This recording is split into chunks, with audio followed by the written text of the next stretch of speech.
পৃথিবীতে সব মানুষগুলোই চেষ্টা করে ভালো কিছু করার জন্য, ভালো থাকার জন্য, ফ্যামিলিকে ভালো রাখার জন্য। এটা সবাই চেষ্টা করে, তবে সবার কপালে সব কিছু জোটে না।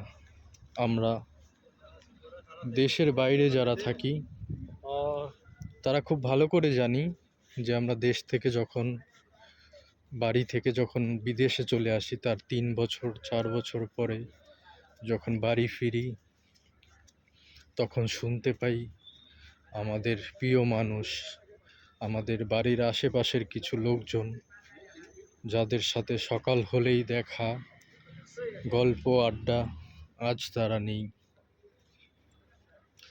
তবে আমাদের জীবনটা এমন করেই চলছে। 2 বছর 3 বছর বাইরে থাকো, দেশে যাও, আপন মানুষগুলো হারিয়ে যায়। একদিন আমরাও টুক করে হারিয়ে যাব।